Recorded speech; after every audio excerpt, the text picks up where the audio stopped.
Hello नमस्कार साथियों। स्वागत है आपका आपके इस यूट्यूब चैनल स्टेट लेवल पर। दोस्तों, भूगोल की क्लास मैंने चलाई हुई है जिसमें 8 क्लास में चल करा चुका हूँ।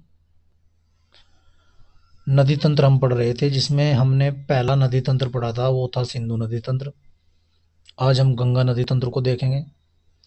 और आज का वीडियो अगर आप पूरा देख लेते हैं तो गंगा नदी से संबंधित आप एक भी प्रश्न एग्जाम में गलत नहीं करेंगे। बस आपको वीडियो पूरा देखना होगा, इस बात की गारंटी मैं लेता हूँ। अगर आप पूरा वीडियो देख पाते हैं तो हमारी इस सबसे बड़े नदी तंत्र, ये जो नदी तंत्र भारत का सबसे बड़ा नदी तंत्र माना जाता है, इससे संबंधित कोई भी प्रश्न एग्जाम में आएगा तो आप उसे करके आएंगे, ये बात निश्चित है दोस्तों। तो चलिए देखते हैं गंगा रिवर सिस्टम। सबसे पहले मैं आपको बता दूं, गंगा 5 राज्यों से होकर बहती है दोस्तों, ये आपको याद रखना है सबसे पहली बात।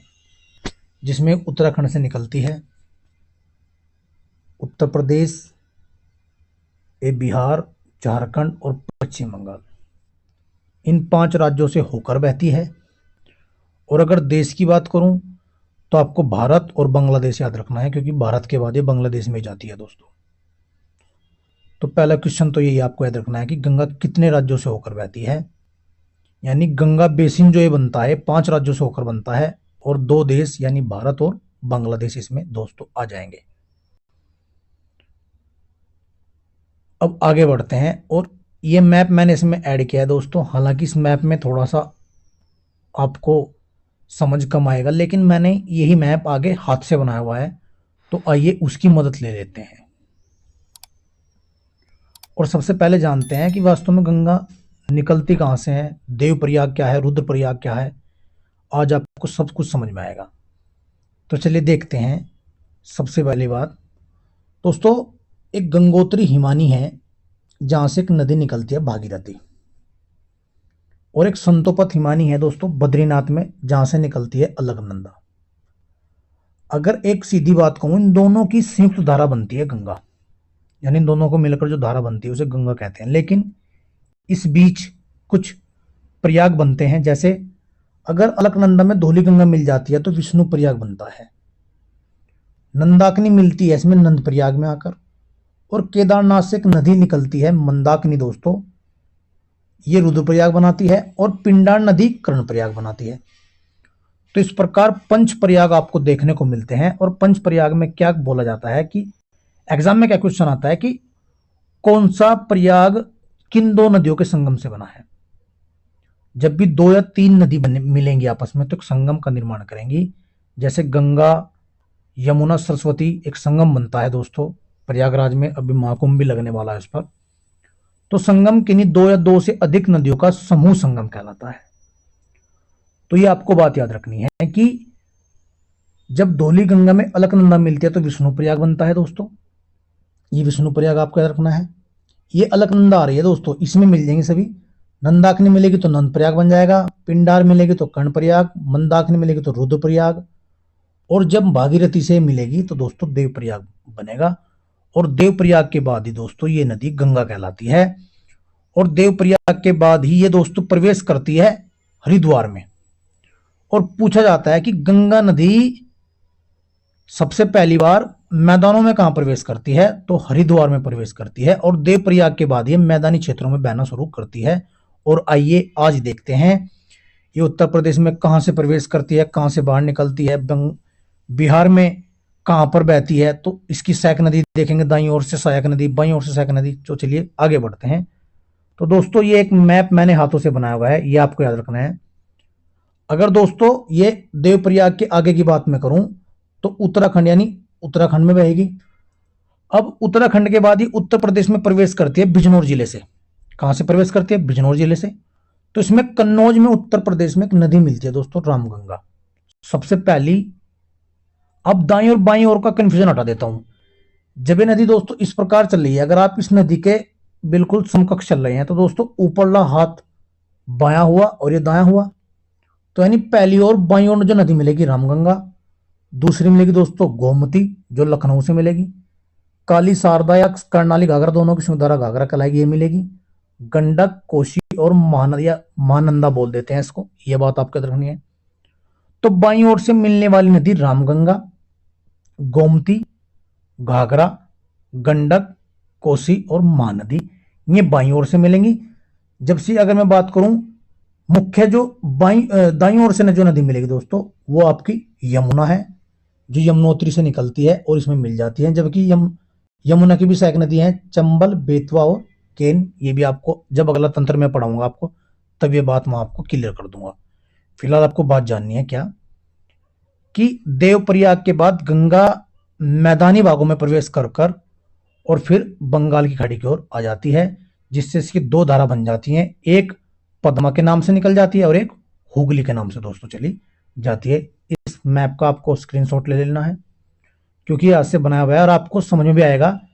बस आपको एक बात याद रखनी है, ये ऊपर बायां है और ये दायां है, यानी ये राइट साइड और ये लेफ्ट साइड पूछा जाता है एग्जाम में। अब एग्जाम में क्वेश्चन क्या बनेगा, एग्जाम में पूछ लेगा कि भाई गंडक किस प्रकार की सहायक नदी है, दाईं ओर से या बाईं ओर से मिलने वाली। अब एग्जाम में जाकर कंफ्यूजन हो जाता है, इसी कंफ्यूजन को दूर करने के लिए मैंने ये मैप बनाया है। वैसे तो मैप में आप प्रत्येक मैप में देख सकते, लेकिन उसमें समझ में नहीं आता क्योंकि उसमें सभी नदी एक साथ जोड़ देता है। लेकिन हम आज पढ़ रहे हैं गंगा नदी, तो गंगा नदी के अकॉर्डिंग मैंने ये मैप बनाया है, तो आपको याद करना होगा। मैं दोबारा फिर बताता हूं, देवप्रयाग से निकलकर इधर आगे जाती है, पहले रामगंगा, फिर गोमती, फिर ये घाघरा, गंडक, कोसी और महानंदा या महानदी बोल देते हैं, और दाईं ओर से मिलने वाली है दोस्तों यमुना। ये बात आपको याद रखनी है। चलिए अब देख लेते हैं डिटेल। गंगा नदी अपवाह तंत्र देख लेते हैं। सतोपथ हिमानी से निकली अलकनंदा और गोमुख के निकट गंगोत्री हिमनद से निकली भागीरथी देवप्रयाग के बाद मिलने के बाद संयुक्त रूप से गंगा कहलाती है। मैंने बात बताई थी अभी। अलकनंदा की सहायक नदी जैसे पिंडार बाएं तट से कर्णप्रयाग तथा मंदाकिनी नदी दाएं तट से रुद्रप्रयाग इसमें आकर मिलती हैं। धौली गंगा व विष्णु गंगा अलकनंदा की अन्य सहायक नदियां हैं। बद्रीनाथ का प्रसिद्ध मंदिर अलकनंदा नदी पर है। दोस्तों दो बात याद रखनी है, अगर बद्रीनाथ पूछूं या पूछे एग्जामिनर तो अलकनंदा बताना है आपको, अगर केदारनाथ पूछे तो दोस्तों मंदाकिनी नदी पर है। ये भी बात आपको याद रखनी है। हालांकि दो बात यहां पर रह गई, दिल से सुन लेते हैं। यहां पर बाएं तट से मिलने वाली नदियां रामगंगा, गोमती, घाघरा, गंडक, बागमती, कोसी, महानंदा मैंने बताई। दाईं ओर से यमुना मैंने बताई थी, सोन, टोंस और कर्मनासा, ये भी आपको याद रख लेनी है। तो बाईं ओर की सहायक नदियां और दाईं ओर की सहायक नदियां आपको याद रख लेनी है। चलिए अब हम देख रहे थे आगे।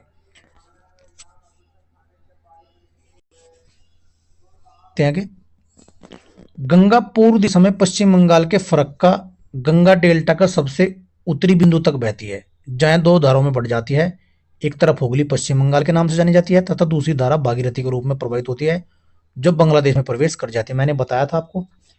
जहां ब्रह्मपुत्र नदी से मिलने के बाद यह मेघना नाम से बहती हुई बंगाली खाड़ी में गिर जाती है। अब देखते हैं आगे। कोसी गंगा के बाएं तट से मिलती है। इसके द्वारा अपने नदी मार्ग में कहीं अधिक कटाव या मार्ग परिवर्तन के कारण ही इसे बिहार का शोक भी कहते हैं। जो इसकी बाईं ओर से नदी मिलती है दोस्तों कोसी, उसे बिहार का शोक कहते हैं, आपको बताया मैंने। गोमती, घाघरा, गंडक आदि गंगा के बाएं तट पर मिलने वाली अन्य सहायक नदियां हैं। दामोदर हुगली के दाएं तट की प्रमुख नदी है, इसे बंगाल का शोक कहते हैं। यह आपको अलग फैक्ट याद रखना है, पूछ लेता है कि बंगाल का शोक किस नदी कहते हैं, तो दामोदर को कहते हैं। गंगा नदी पर राष्ट्रीय राज जल मार्ग 1 प्रयागराज से हल्दिया तक दोस्तों स्थित है। यह अन्य जानकारी मैं आपको देख रहा हूं, आगे चलिए। गंगा के दाएं तथा बाएं तट दोनों अनेक सहायक नदियों आकर मिलती हैं, यानी गंगा के दाएं और बाएं तटों पर अनेक सहायक नदियां आकर मिलती हैं, जिनमें यमुना नदी सबसे बड़ी सहायक नदी है, जो बंदरपुर चोटी के यमुनोत्री हिमनद से निकलती है तथा प्रयागराज में गंगा के दाएं तट पर मिलती है। सोन भी गंगा के दाएं तट पर मिलती है। मैंने बताया था अभी, यमुना और सोन ये दोनों दाएं तट पर मिलती है। चंबल, सिंध, बेतवा, केन इत्यादि नदियां यमुना के दाएं तट की सहायक नदियां हैं। चंबल की सहायक नदियों में बनास, काली, सिंध, कुनो इत्यादि प्रमुख हैं, और बनास की सहायक नदियों में प्रमुख खारी व धुंध प्रमुख नदियां हैं। तो चलिए अब आगे बढ़ते हैं। आगे बढ़ने पर देख लेते हैं, ये मैप मैंने इसमें लगाया था पहले भी, ये आपको याद रखना है। ये गंगा यहां से चलती हुई,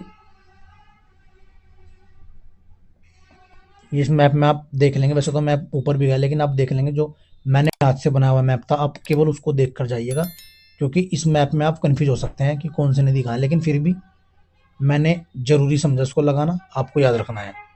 चलिए आगे बढ़ लेते हैं, गंगा नदी से संबंधित कुछ बातें और जान लेते हैं और उसके बाद ये क्लास पूरी हो जाएगी।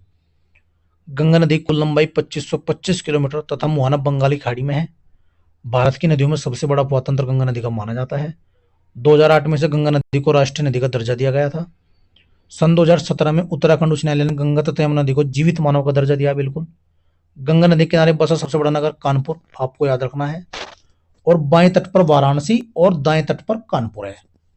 गंगा नदी अपने प्रवाह क्रम में निम्न नामों से जानी जाती है। गंगा उत्तराखंड, उत्तर प्रदेश, बिहार, झारखंड, पश्चिम बंगाल में कहते हैं इसे।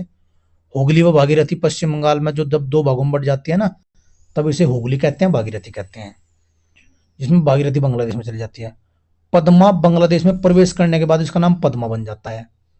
मेघना, जब इसमें जमुना मिल जाती है, यानी जो ब्रह्मपुत्र है, जब हम अगली वीडियो में ब्रह्मपुत्र को पढ़ेंगे, जब मैं बताऊंगा आपको डेल्टा कैसे बनेगा और कब कब ये मिलेंगी। मेघना नाम से अपने नाम में मेघना के नाम से ये अपना जल बंगाली खाड़ी में विसर्जित करती है। यमुना नदी उत्तर प्रदेश के कुल 19 जिलों से होकर बहती है और गंगा नदी उत्तर प्रदेश के कुल 28 जिलों से होकर बहती है। और जब हम उत्तर प्रदेश की मुख्य परीक्षा की तैयारी करते हैं दोस्तों, तो वहां पर एग्जाम में क्वेश्चन पूछा जाता है कि उत्तर प्रदेश के कुल कितने जिलों से गंगा होकर बहती है, तो 28 जिलों से। और कहां से प्रवेश करती है? बिजनौर जिले से। और निकलती कहां से है दोस्तों? तो बलिया जिले से दोस्तों बाहर निकलती है। तो दोस्तों इस छोटी सी वीडियो से आपने जाना कि गंगा वास्तव में निकली कहां से। मैं दोबारा फिर अगर मैं आपको मैप बनाकर बताऊं दोस्तों, तो ऐसे अगर ये निकलती है, दो भागों में बढ़ जाती है। उत्तराखंड देवप्रयाग से निकलती है, फिर मैदानी भागों में बहती है, फिर दोस्तों उत्तर प्रदेश, बिहार, झारखंड और दोस्तों यहाँ पर ये पश्चिम बंगाल में चली जाती है। एक तरफ हुगली चली जाएगी, एक तरफ भागीरथी चली जाएगी। तो 5 राज्यों से होकर और 2 देशों में होकर बहती है दोस्तों। तो इस वीडियो से आपको बेहद मदद मिलेगी। उम्मीद करता हूं आप इस वीडियो को देखेंगे और देखने के बाद बताइए क्या आपकी समझ में आई, क्योंकि ये एक आसान तरीका है किसी भी नदी को समझने का। आप केवल सिंपल मैप बना लीजिए और उसके आधार पर आप समझ सकते हैं। तो दोस्तों उम्मीद करता हूं ये वीडियो आपके लिए हेल्पफुल साबित होगी। धन्यवाद दोस्तों।